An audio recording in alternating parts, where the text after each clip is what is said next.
I'll now hand over to our Director of Social Justice and Canon Chancellor of Liverpool Cathedral, Reverend Canon Dr. Ellen Loudon, to welcome us from the Diocese of Liverpool and to pray for us this afternoon.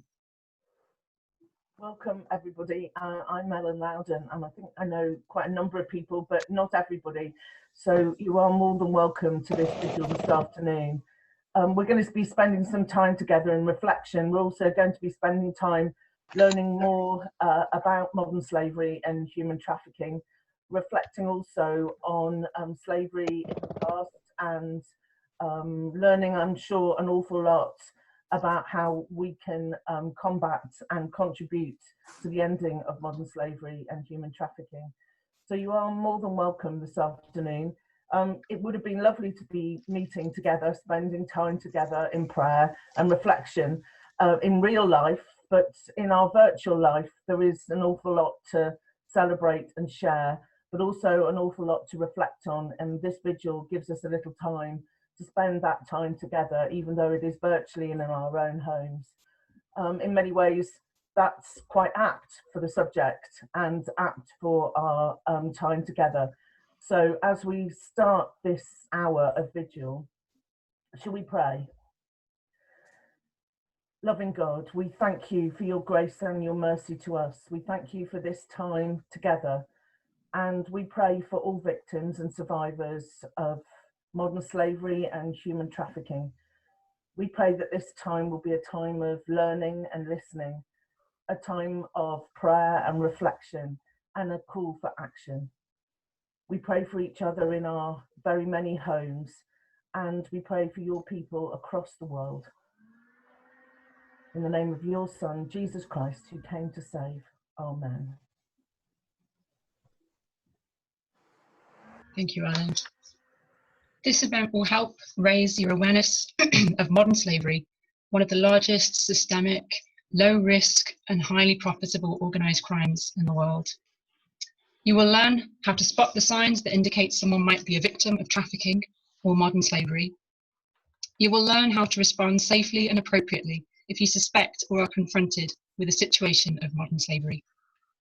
You will hear about how survivors are supported in the UK and about their rehabilitation and how they're able to rebuild their lives.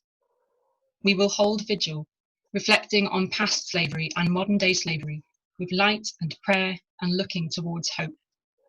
You will have a chance to ask questions and to become more involved in the collective modern slavery response that is going on throughout the world, and to say, we see you, to perpetrators and victims throughout the world of this crime that goes too often hidden in plain sight. In a moment, we will hear from 3 speakers from organisations responding to the crimes of modern day slavery and human trafficking in the UK. If you have any questions for our speakers or wish to leave comments, please do use the chat box function at the bottom of the screen. We will be leaving time after all of the speakers have given their presentations to read and answer as many of these questions as we can. There will also be time at the end for any final questions and comments. So we will hear today from Annette Maudsley from Stop the Traffic, an organisation preventing modern slavery through an intelligence-led approach. We will also hear from Caroline Virgo from the Clue Initiative, which is the Church of England's response to modern slavery. And we will finally hear from Mark Pearson from the Madai Trust, the largest provider of supported safe house beds for victims of slavery and trafficking in the UK.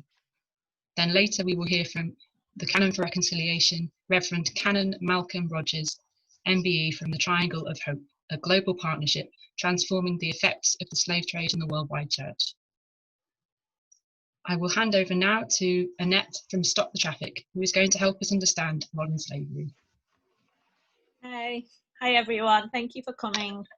So I'm going to share this is my first Zoom meeting, sharing the screen, so please bear with me.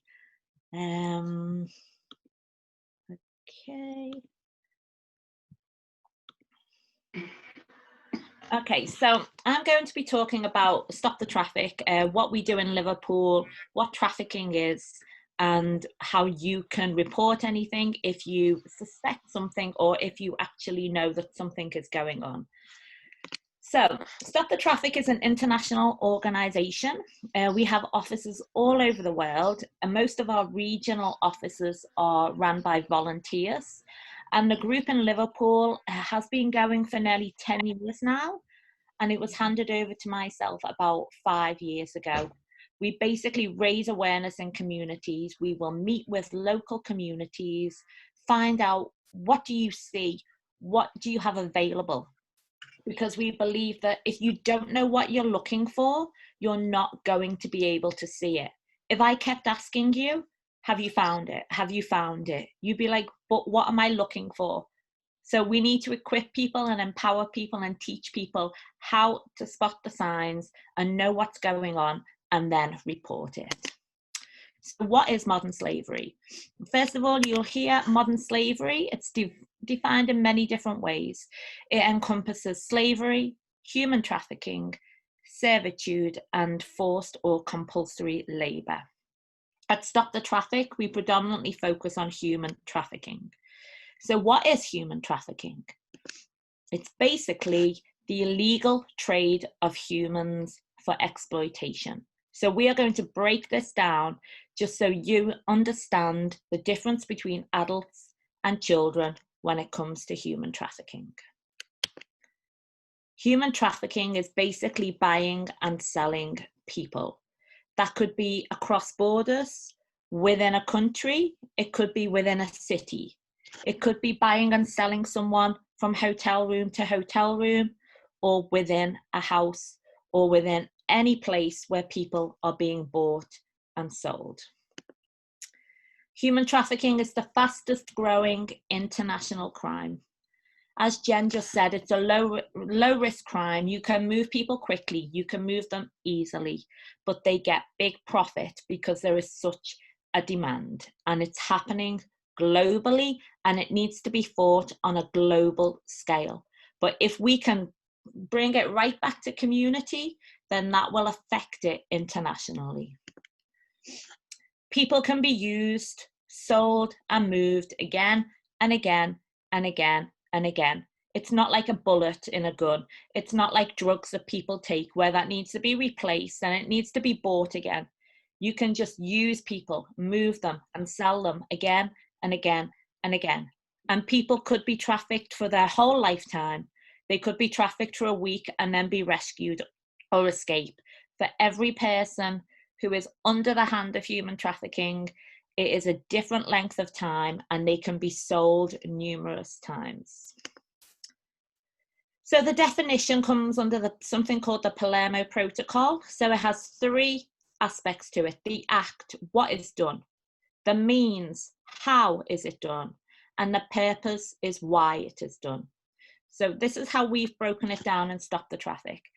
For adults, it's basically the movement, recruitment, harbouring or receipt of a person through deception, coercion or force for the purpose, the why, to exploit. This is for adults. 3 things which we need to remember when it comes to human trafficking. For children, we take 1 out. We take out the choice, the deception, the coercion, the force. Because if you are moving someone for exploitation, a child, and that's classed as someone under the age of 18, it is not age of consent, it's under the age of 18 for child trafficking. It's basically movement for exploitation. That movement, again, could be across borders, within a country, within a house, within a hotel, from one shop to another, from one street to another, anyway, in a taxi, in a lorry, on a train, on a plane. If you're moving a child under the age of 18 for exploitation, it would be classed as child trafficking. Types of exploitation. There are many types of exploitation, and we have to remember that one person will not specifically have one type of exploitation happen to them. At Stop the Traffic, we focus on 8 main types: sexual exploitation, domestic servitude, labour, forced marriage or sham marriage, organ harvesting, forced criminality, which includes begging, selling things on the street, drugs trade, and child soldiers. We have to remember that with child soldiers, you know, it could be people who move into our community who have been through that type of trafficking as a child. So all the effects of trafficking will still affect some people who have experienced trauma in the future if they have not had that help and support. But apart from these 8, there are many more types of exploitation. Human trafficking is happening everywhere. As I said, it's an international crime. In Liverpool, what's going on? What's happening with human trafficking? From the work that we've done and the partners that we work with, we've identified the main types of exploitation, and we raise awareness in communities to try and show people what's happening, what they can see, and how they can support. Liverpool is a huge transit hub. Sadly, even though it's an amazing city and we offer so much, we are a city that is easy for traffickers to work. We have the airport, we have the seaports, we have the train stations, a good bus network, we have everything available, the motorways, and it allows people, traffickers, to bring people in and take people out of the city with ease.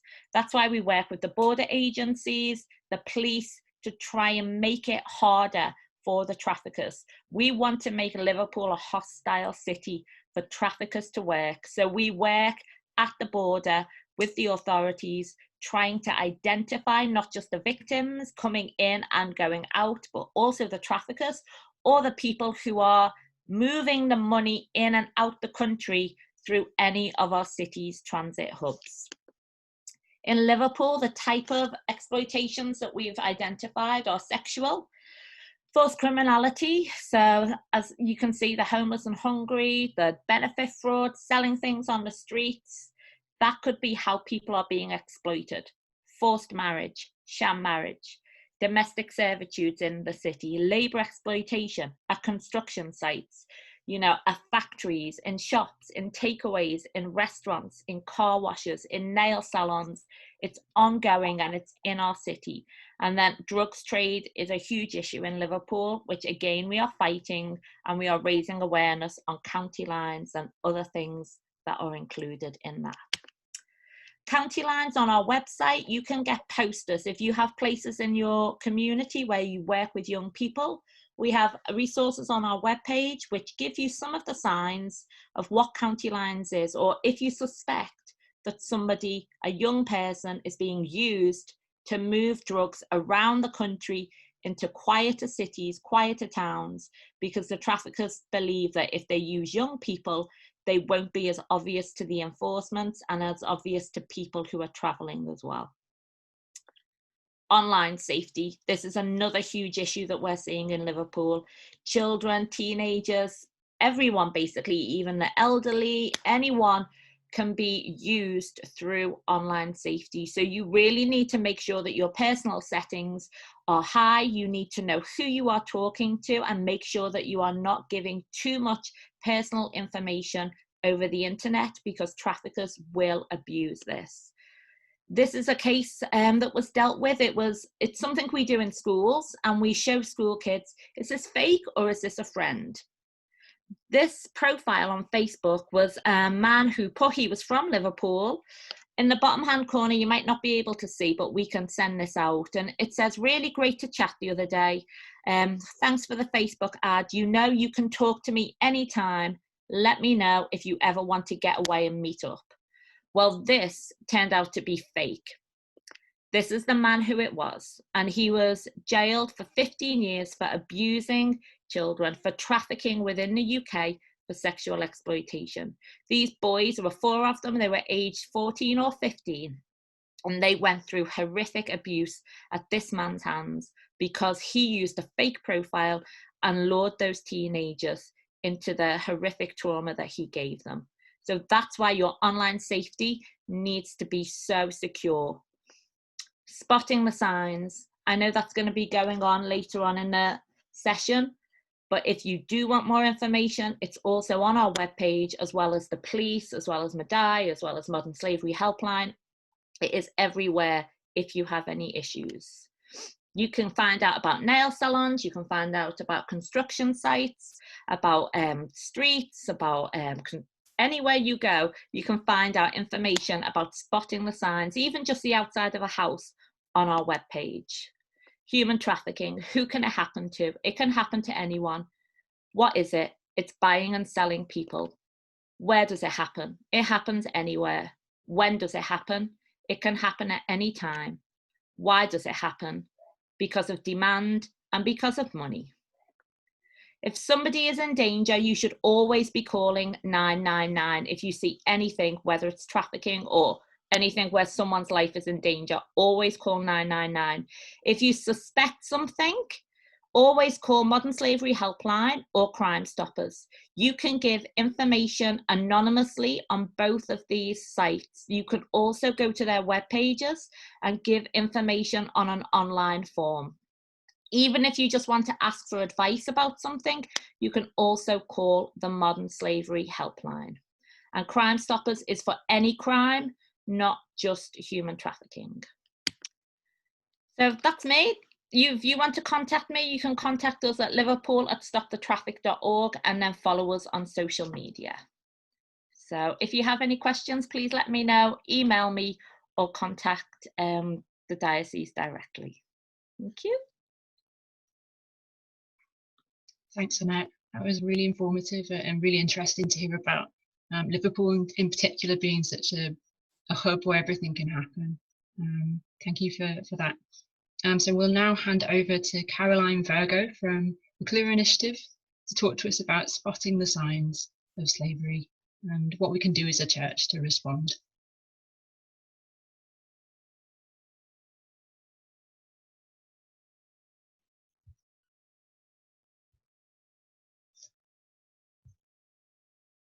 Jen, has my screen shared?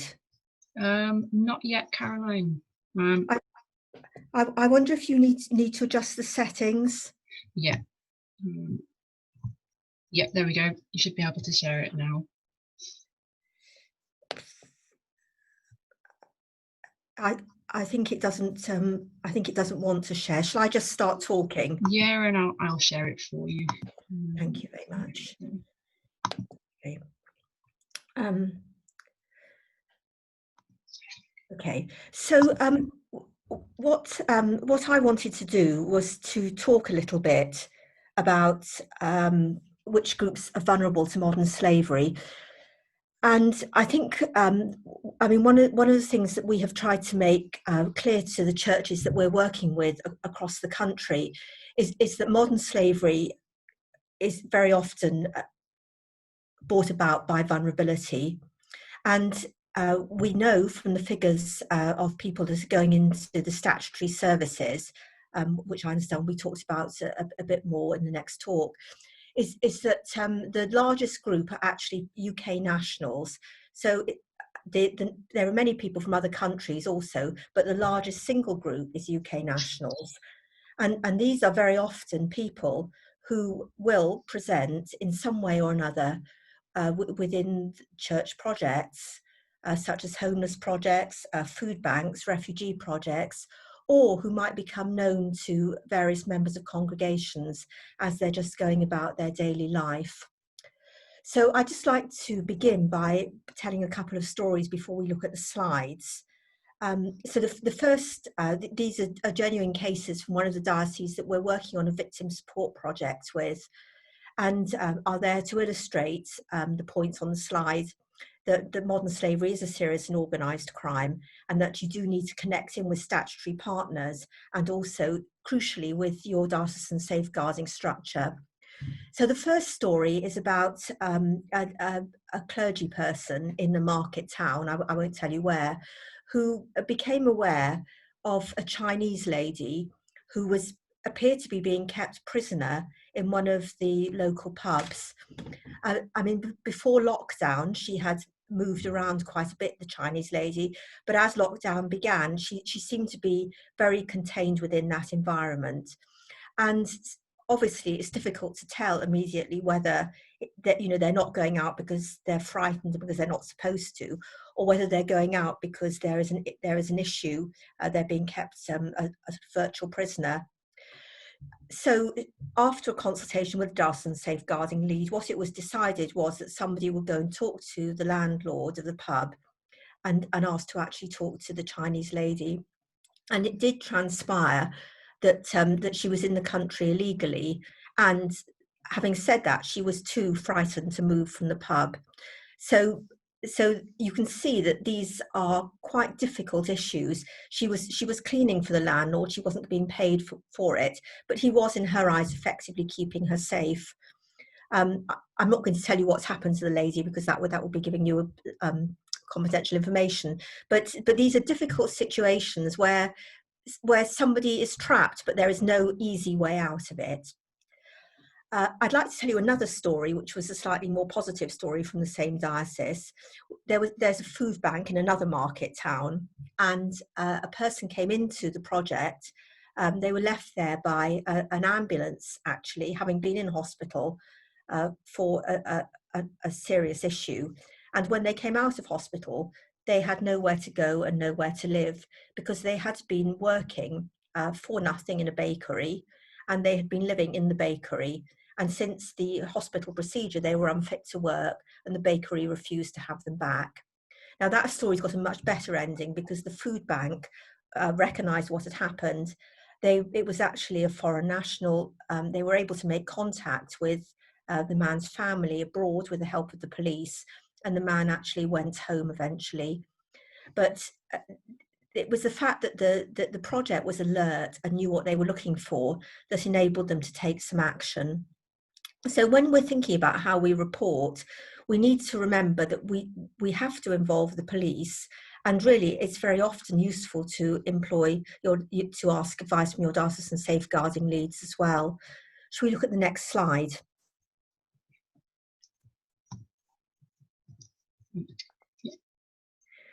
So one of the things that's really important to realise is that there is no typical victim. They can be any gender, they can be any age, they can be any nationality. And what we need to do if we're going to spot the signs of modern slavery is to try and recognise people as individuals. And so what we've done is to break down our suggestions of how you look for the signs to 3 levels of response. So the first is a sort of concerned observation. You look at somebody and you think, well, I'm not really sure about how they are. So it might be someone who's come to maybe, I don't know, pave your drive or knock at your door offering to sell you something. And you wonder about it, you're concerned, but you don't really feel you need to do that much. So what would you do? You would probably phone the Modern Slavery Helpline or the local police. The local police wouldn't necessarily be very helpful. I need that because I have rung them when we've had somebody at the door, and they basically told me it wasn't a matter that they wanted to deal with. So the Modern Slavery Helpline could well be a better port of call. And what they will do is they'll collect all the information and send it to the police. If they get several calls, it's more likely to actually be flagged up as an issue. So the second level we've got is one where we strongly suspect an individual is a victim of modern slavery. So, for example, it could be somebody who appears to be begging on the street, but who might not have anything with them. They might not have a bag with them or any clothes. They might just be sitting there, which would be a suspicious circumstance, because if you're actually homeless, you would tend to carry your things around with you. And so you might reasonably and strongly suspect that individual is a victim of modern slavery. And again, what would you do? You would ring the police. You possibly would talk to the person, but not in any great detail, just to ascertain where they've come from, but obviously remembering your own safety and those people might be watched.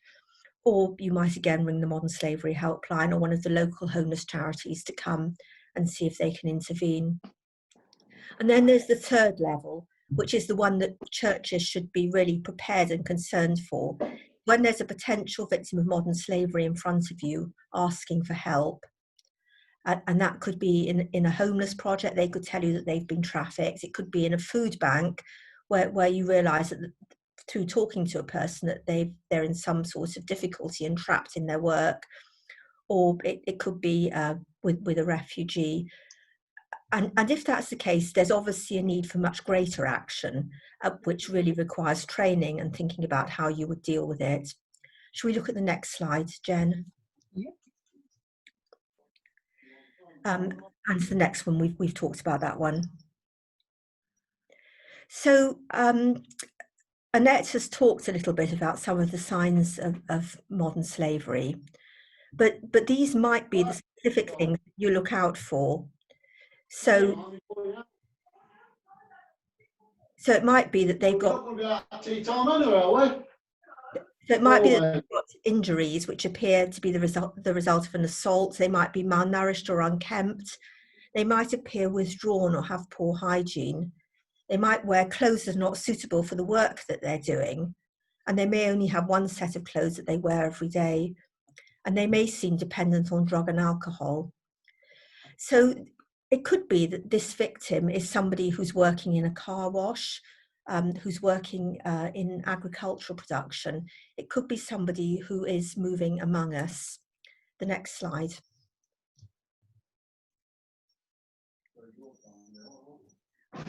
So if you talk to the victim, you may realise that they've got no access to their identification documents, or potentially that the identification documents are forged. And again, they would have no personal possessions, and they may have no access to a mobile phone or no ability to top up their phone. Next slide, please. Accommodation. Do you know who's living next door to you or who's living on your street? The victims could be living in a poor or substandard accommodation and not know where they come from. They could also be living in a multi-occupied house. And there was one very interesting case that we heard about in another market town in the north of the country, where people were what you might call hotbedding. And so people were coming in the morning from their job, and at the same time, another lot of people would go out. And so the next door neighbours seemed to think this was quite an acceptable way to live for these people, until we started talking about it in one of our sessions, and then the police picked it up and found that actually they were workers who were under the control of doing chicken farming under the control of a slaver. The next slide, please.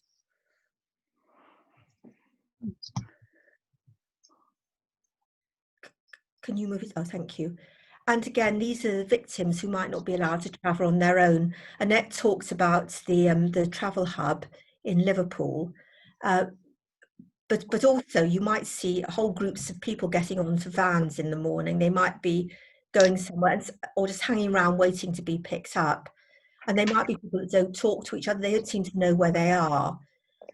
Sometimes they can travel with the same people every day. I mean, these signs might not necessarily be suspicious, but they might all just make you curious. Could we look at the next slide, please? Do people know how to speak good English? Can they communicate well? Because we know that some people who are victims have very bad English. We have produce some of our materials in different languages, and those are available for people to use. Next slide, please. Victims might be frightened. That might be because they're subject to threats of violence. They might be threatened with being handed over to the authorities and never leave workplaces without their controller. And the next slide, please. Criminality, forced criminality. So they might have to steal or beg to get food or money.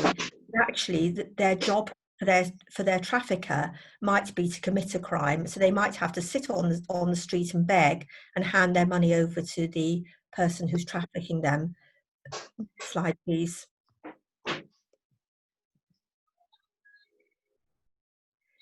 If they're working, you very often find people who are working in more than one job. They might go to a perfectly legal looking employment during the day, and then in the evenings be moved to another job, which means that they're working excessively over long hours or long periods. And also they might be very reluctant to take time off. Next slide. So with any of these things, what you need to do is to contact the Modern Slavery Helpline if you're not sure about it. We've put the number up, as Annette did as well. They've also got a web form that you can use, and it's a confidential way of reporting. So finally, what else could you do about it? Can we look at the last slide, Jen? So how could you become involved in this issue?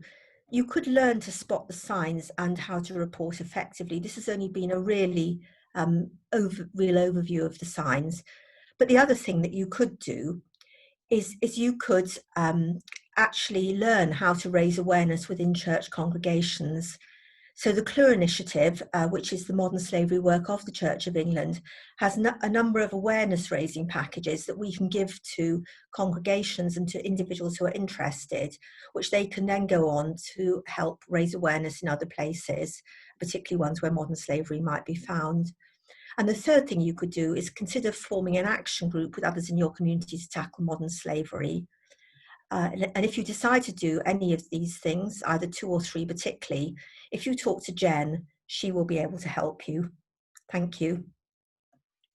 Thanks, Caroline. Yep, after the event, we will be sending out, I'll send out my email address to everyone who signed up via website. So yeah, I'll just stop this.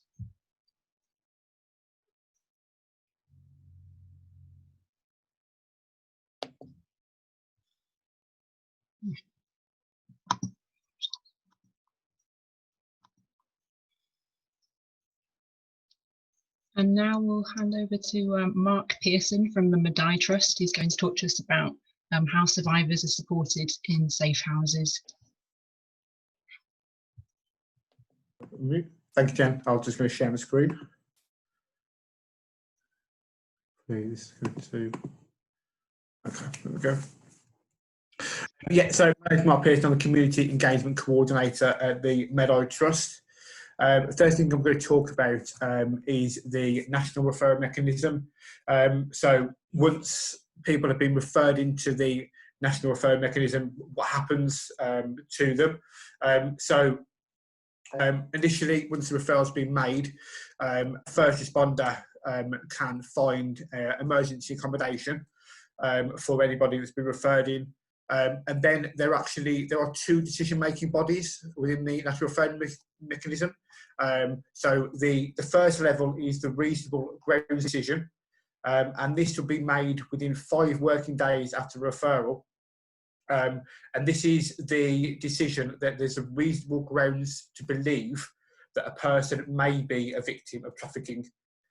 This is considered to be considered a low threshold. So it's something along the lines of I suspect but cannot prove. Think of this as they might be a person that's been a victim of trafficking and not this is a person. So the reasonable grounds decision gives the victim substantial rights. It gives them a gateway decision for them to allow access into other services around legal advice and other rights that a victim may need during this period of time. But the main thing is it gives a 45-day reflection period. And then within this 45-day reflection period, a decision should be made, which is called the conclusive grounds decision. Unfortunately, it is common for this to take 6 months or longer. Obviously, this could potentially be a longer period than 45 days. And the competent authority will make the decision on whether there's conclusive grounds. The conclusive grounds decision looks at whether on the balance of probability, person is a victim. So this is going to be along the lines of more than likely than not to be a victim of modern slavery. So once they have entered into the NRM, what happens next? So I'm going to give a quick introduction into the Madai Trust, just so you can kind of understand more about some of the work that we do. So we were set up in 2006 by Sister Anne Teresa, and she was working on the streets in Southampton, and she got together with a group of other religious groups and opened our first safe house in 2006. So since 2006, we have grown into a network of 9 houses across England, supporting men, women, and families free from slavery. And as Jen mentioned earlier, we're now the largest provider of supported safe house accommodation for victims of modern slavery. Today, the Meadow Trust combats modern slavery by offering safe housing, providing support for victims, raising awareness in the communities, and partnering with law enforcement authorities. So Meadow Trust is an adult service, but as I've already mentioned, we also have independent children and expecting mothers in some of our family houses. So here's a quick snapshot of one of our houses. Last year, we threw a baby welcome party where we had 5 new babies arrive in one house. After the trauma and the journey that some of the clients have been through, we made this into a big celebration and something that we wanted to celebrate because especially when the clients have gone through quite a traumatic journey and unfortunately if they had been in sex work or sex exploited, the babies could potentially be could have been produced during that period of time. So we want to make sure that it becomes a happy journey for them, and it also brings joy into their traumatised lives. So a big party was thrown, and as you can see, here's our CEO and one of our trustees holding the babies. Games were played, and we had lots of fun within that party. So a bit more about some of the work that we do at the Meadow Trust. So we start at the beginning, and we have supported the police forces across where some of our houses are located on operations, and we provide immediate support. The Meadow Trust are also a first responder, along with other agencies who can refer into the National Referral Mechanism, other agencies such as the Salvation Army, Unseen, the police, local authority, a certain parts of the Home Office, plus others. But one thing that we do is, this is all about a journey. This is about a journey from being a victim to being a survivor. We help them rebuild their lives, and this ranges from through social support, practical support, mental health support, addiction support. We do all this through the help of the communities around our houses. So across our 9 houses, we have built up links over the years, and we connect with local communities around English lessons, around support, around technology, around education, public transport, shopping, cooking. All of these are part of that journey for a client, from being a victim to a survivor. And we believe that community is very important, not only outside of our houses, but also within our houses. So here on the left-hand side, you can see a lady where the client's cooking a meal. Our houses have a lot of communal kitchens, and this is to encourage interaction with other clients and also to share that community feeling. The client now that's cooking is actually cooking one of the meals that you can see on the right-hand side of the picture, depending on which way you're looking at it. And this is from a picture from St. Bakita's Day. As you probably would know, patron saint of slavery in the Catholic Church, and herself was enslaved in Sudan in the 1800s. But this is all about having a community feel. This is all about going on that journey with each other, from a victim to a survivor. I've mentioned where our houses are, so here's hopefully a demonstration of where they are. We have 3 houses in the north, we have 1 in the central, we have 2 on the south coast, 1 on the southeast coast, and 2 in London. And as you can see from the wording on the one side, we've been very fortunate to have a number of very generous supporters that have allowed us to either have the house within our stock, or we rent the houses off the supporters to our work.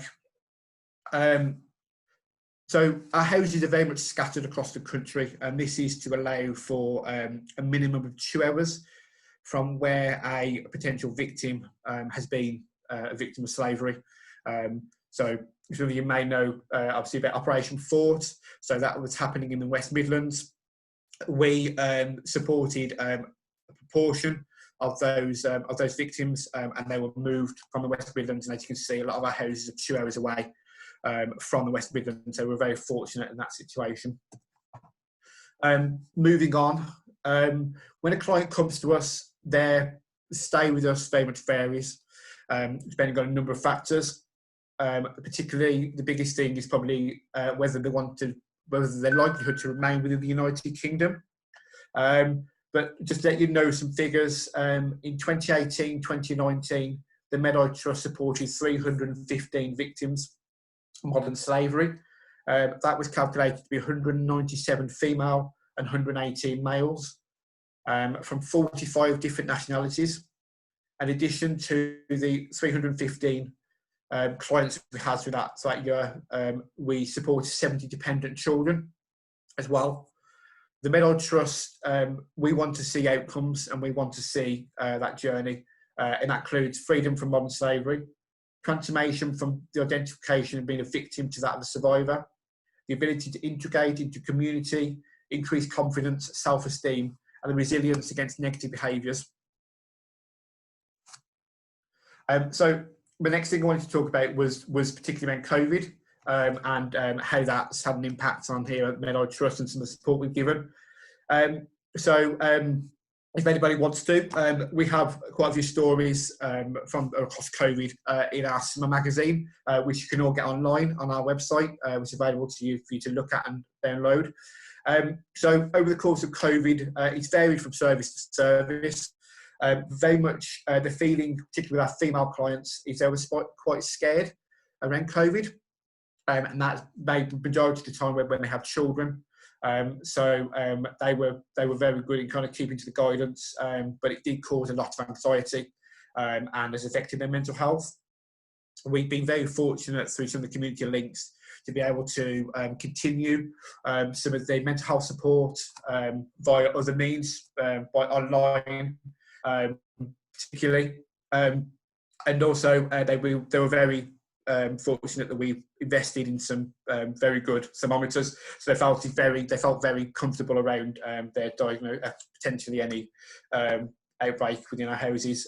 We didn't have anybody that had COVID, coronavirus in the period. The male houses, which I haven't mentioned yet, some of the men were resilient to some of the guidance, but we obviously we were cautious of that and made sure there was lots of activity across our houses.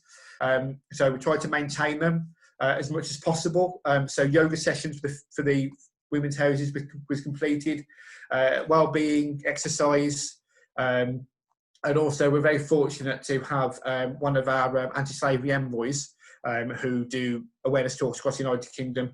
She's also an ESOL teacher. So we're very fortunate to have her to do ESOL and continue that with our clients across the services. Yeah, and also we've been very fortunate to have some supporters that have allowed us to have computers, laptops, or donations that we've allowed us to purchase some, so that clients can continue their education at university, and also colleges, and if there's any children that are going to school, they've been able to continue that learning in that education setting as well. But also it's allowed us to be able to keep in contact with community groups that our clients use in the area. Oops. Okay, so hopefully it's going to work. So these are some of the images from some of the activities that have taken place over the period of lockdown. As you can see, lots of different things happening over that period. Art therapy was another one. So we encourage as much as possible for our clients. And the last image you can see here, this is one of our volunteers. So she would normally come in and do art. And she's kept up her relationship via Zoom and via writing letters. And the banner that you can see her very nicely displayed was made by one of our clients to thank her and also the NHS for all the work they were doing during lockdown. So Medai Trust, there's lots of different ways to potentially support the Medai Trust. One of them is we have a micro volunteering and that's something you can do at home. It's something simple as being a pen pal for one of our clients, to sharing social media, to just joining in and doing some of our literature. It's nice and simple. There is an article on our website where you can get more information. But also we do recycling, we do awareness talks, donations. We have lovely little houses that you can see in the corner for money pots. But yeah, there's lots of different ways to get involved. All of them are on our website. You can get more information. And obviously the other big thing, which is predominantly my job, is awareness talks. So we do share the information on about Medal Trust more to any community that wants us to do so. I think that is me. Thank you very much for listening. So if I stop sharing screen. There we go. Thanks, Mark. Amazing, thank you. If anyone has any questions, if you want to type them in the chat, or if it's easier to ask them via video, please do that as well. But I'll start by asking a question to Annette.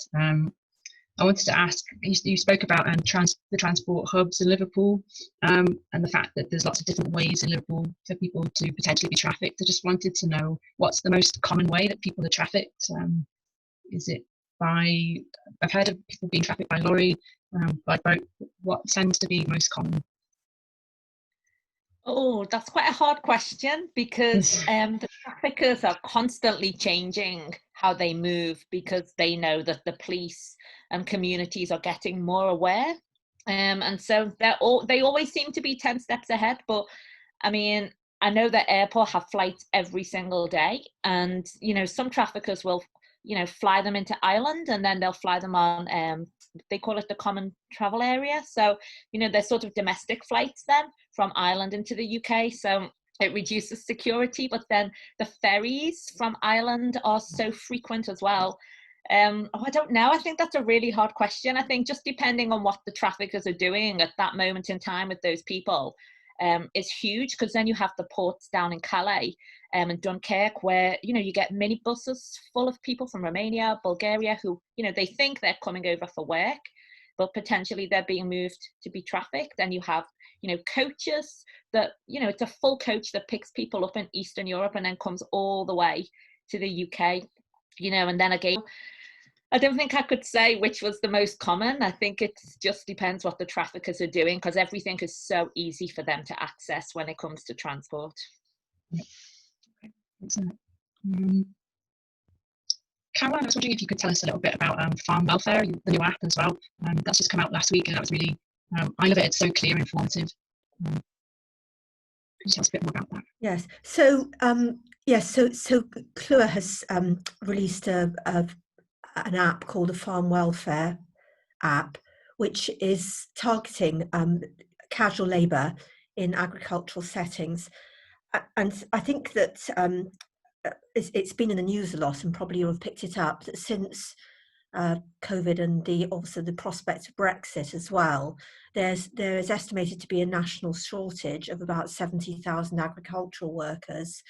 And we know from the way that traffickers work that where there's a sort of low skills but high demand area for workers, that actually they'll try and move people into those areas. And so we worked with the National Crime Agency and the Gang Masters Labour Abuse Authority, who regulate labour provision, as well as the National Farmers Union and some private providers of labour, to produce an app which would help to was both for the workers but also for the employers as well.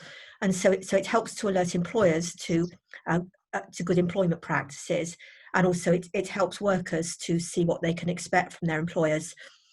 So it's available in 8 languages. English is one of them, Vietnamese, Chinese, and then 5 European languages, based on the people who are most frequently trafficked into those areas.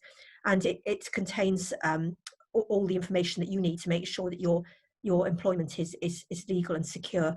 And there's also a small section in it on spotting the signs of your fellow worker being exploited, because very often it's you know, somebody can look very legal, but it's only when you get into conversation with them you realise that the things are not how they should be. And each screen from the app reports to the Modern Slavery Helpline for us. The Modern Slavery Helpline would then triage those reports.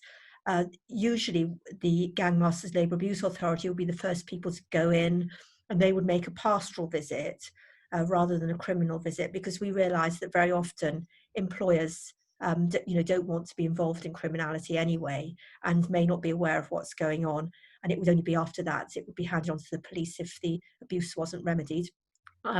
So that's available on our website. And again, I could send Jen a link that she could send round. And we've had a comment from Keith just to say some great work going on. Thanks to all of our speakers. And a tragedy, it is necessary yet heartening that people are willing and resourceful to face the challenge head on. Thanks, Keith. And Debbie, yes, I'll make sure the slides are available for attendees afterwards as well. We'll move into our time of prayer now. So I'm going to ask Nelson, who's my fellow Select Community member, to light our prayer vigil candle, which is from the Clear Initiative and has "We See You" on it. Thank you, Nelson. Thank you, Jen. So we will now light this candle as a visible sign of hope and light in the world.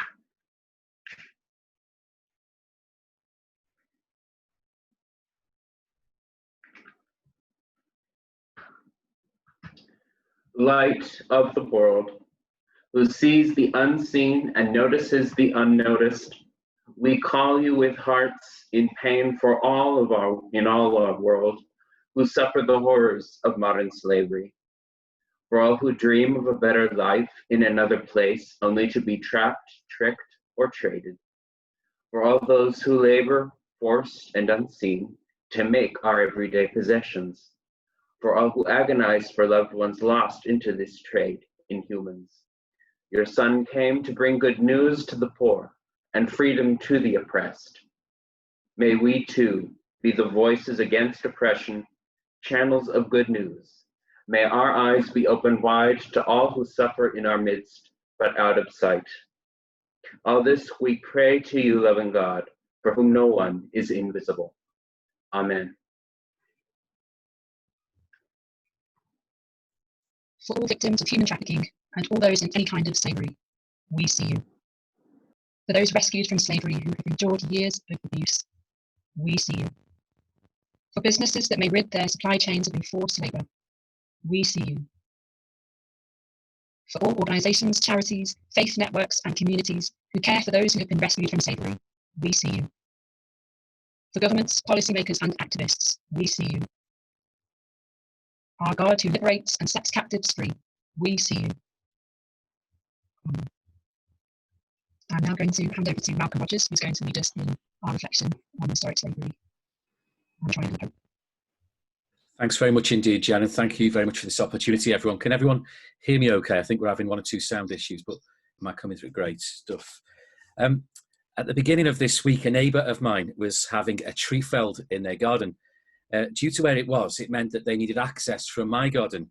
And I was fascinated throughout the morning watching the tree surgeons deal with what was a massive challenge. It was a huge tree set between the two houses, its dense branches twisting in all directions. Its trunk had stood the test of time, many, many generations. And then, of course, were the roots. Saying that, and I'm not advocating bringing down the trees, anyone who knows me, that's certainly not what I'm saying, but this tree sadly did have to come down. It was diseased and it was dangerous.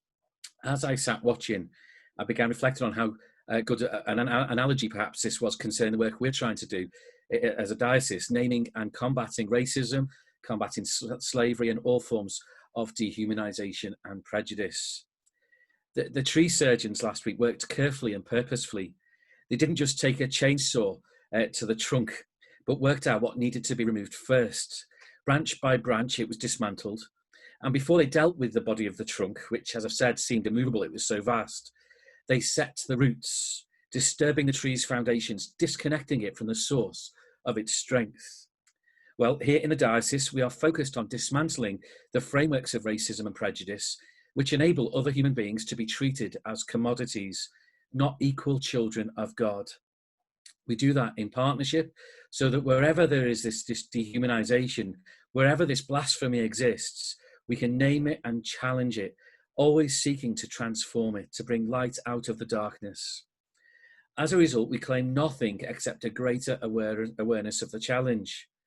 The more deliberate and detailed you are in listening and seeing, the more aware you become of the shocking reality of other people's experience and what has made that experience possible, that abuse possible. At times it feels like the challenge of racism, of prejudice, of modern trafficking is insurmountable, is unchangeable. It's so deeply rooted, it's so deeply ingrained in the fabrics of modern society. But I'd like to share with you what is a source of hope in the face of this magnitude. Machona Liweo, the Canadian philosopher, says that it is in the roots, not the branches or indeed the trunk, where the strength of a tree lies. The Triangle of Hope is an international charity based here in the diocese, which I help to lead. It's committed to disturbing and exposing the roots of racism and prejudice, believing that a greater historical appreciation of what divides and ultimately destroys us is an essential tool in the fight against contemporary forms of injustice and prejudice. That familiar quote by Archbishop Desmond Tutu comes to mind. There comes a point where we need to just stop pulling people out the river. We need to go upstream and find out why they're in the water in the first place. We need the lessons of history in order to find a new way, to ask the deeper questions and expose the deceptions which have for so long deprived people of justice and particularly deprived people of racial equity. This, of course, is all over the news at the moment with the toppling of statues, and I do genuinely hope that we're living through a pivotal moment in history. But if real change is going to result, we need to do all that we can to challenge beyond what is for some, sadly, well-meaning but ignorant, perhaps even virtue signalling.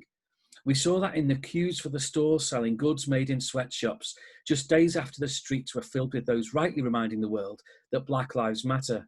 I'm not suggesting that they were the same people necessarily, I don't know. I'm simply suggesting that we need to help people make the connections. We need to fell the trees of injustice, racism and slavery. We need to nurture justice, understanding, freedom and reconciliation. That's the particular focus of the Triangle of Hope.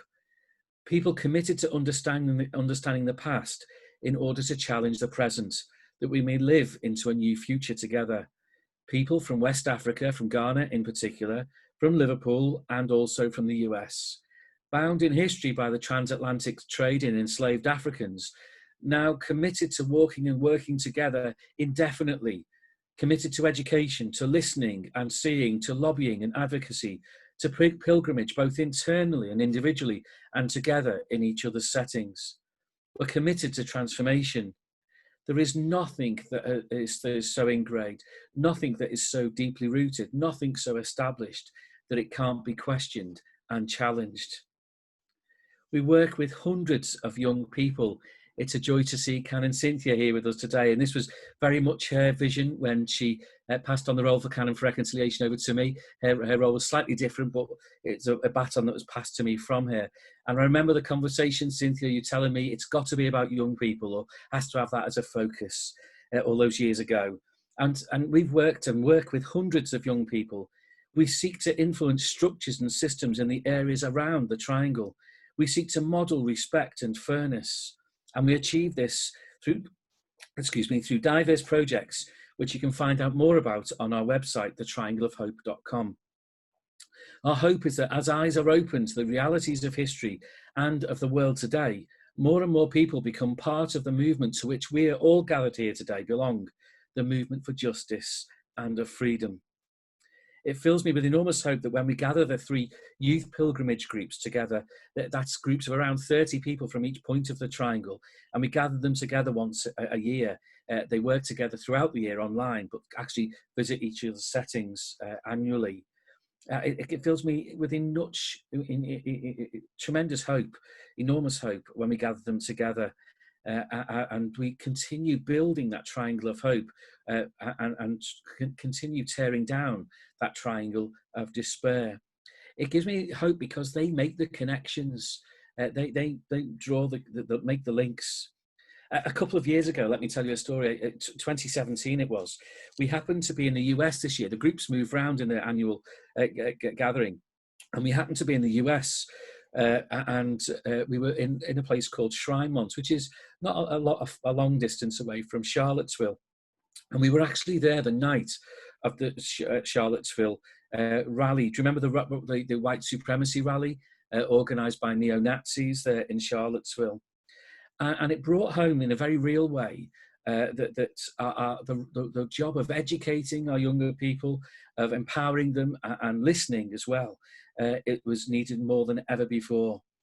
As we watched on the news, we weren't allowed to go. We wouldn't have gone down to Charlottesville, of course, with the younger people. But as we watched on the news this unfolding, their response was to gather in a circle, to recommit themselves to the fight against racism, to be really clear that they were not prepared to allow history to repeat itself. And they ended by singing Amazing Grace, which had me in tears of hope. They drew the connection between the historic slavery that they've been looking into for the last 3 years and what was going on our streets and on those streets of Charlottesville at that time. We build a triangle of hope rather than a triangle of despair every time a person joins the Sadaka community. To give you another example of a project we're involved with, based at Liverpool Cathedral. Again, young adults from Ghana, the US, and from Liverpool, living intentionally in community for a year or two, just alongside the cathedral there, supported by a whole range of people. And this says to me, things do not have to stay the same.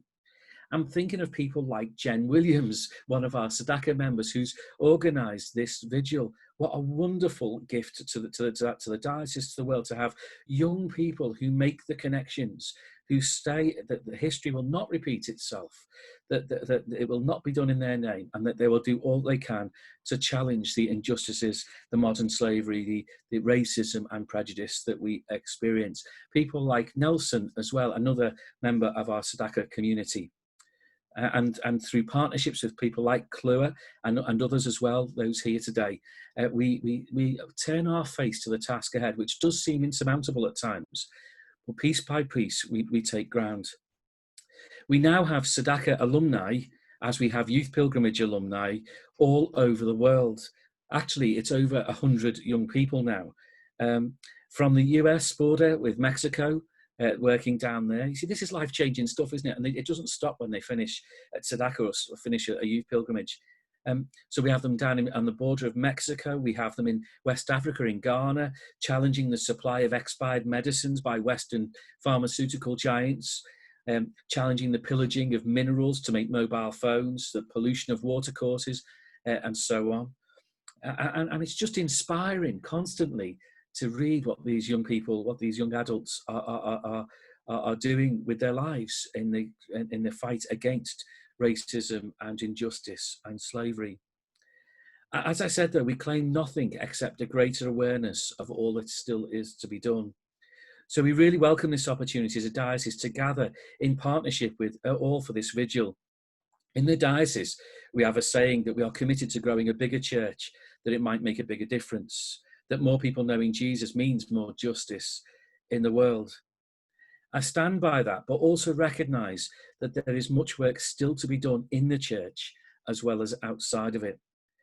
Friends, the Diocese of Liverpool is open about its complicity with racism and slavery historically, and we are certainly determined to challenge all forms of modern prejudice as well. To that end, we need the ears and eyes of as many as possible. We see you as an important and hopeful message to those being trafficked, particularly if it leads to freedom. But it's a two-way message. For us, for many of us in the church, we see you should make us sit uncomfortably. Only by dealing with the racism root and branch within the church as well as outside of it can we be truly confident of change. And in the church, as in the wider world, there is still danger and disease. Thanks very much indeed for this opportunity, and to Jen, of course, for organising this vigil. Thank you very much, Mal.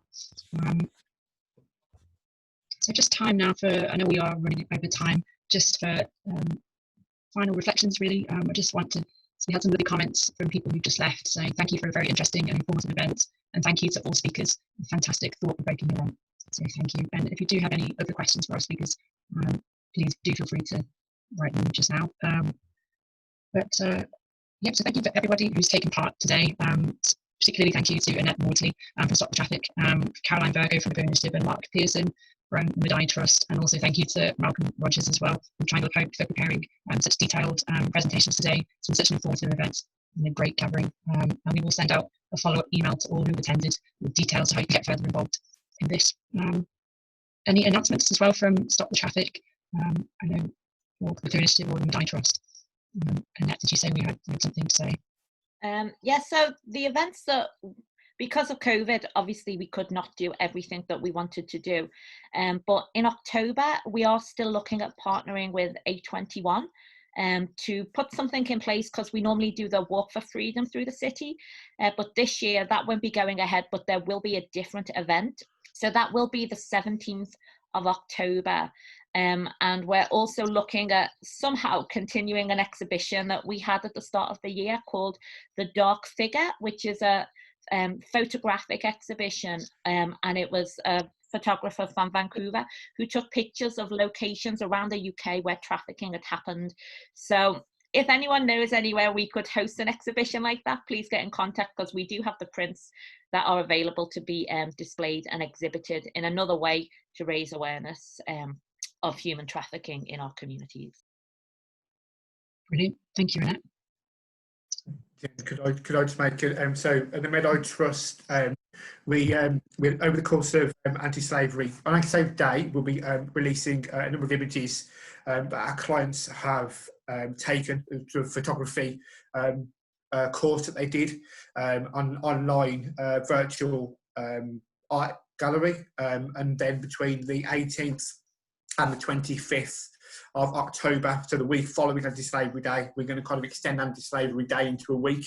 There's going to be a series of webinars from different teams across Mid-Eye Trust, from operations, from fundraising engagement, the story of Mid-Eye, the early beginnings, and where the journey is for us, and obviously more about clients. So if anybody can join us, obviously please keep an eye out, social media and our website, more information. Hopefully we'll release the dates quite soon around when they're going to happen.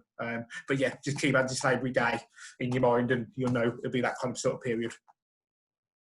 Thanks, Mark. Look out for that in October. And in September, we have there's a Micah lecture, so that's the 10th of September. It's with Dr. Ruth Valerio from Tear Fund, and she's going to be speaking about her book, Say Yes to Life, which was the Archbishop's Lent book this year. That's available also on Eventbrite to sign up to. That's another webinar. Brilliant. Thank you so much, everyone. And we will see you soon, hopefully. Thank you.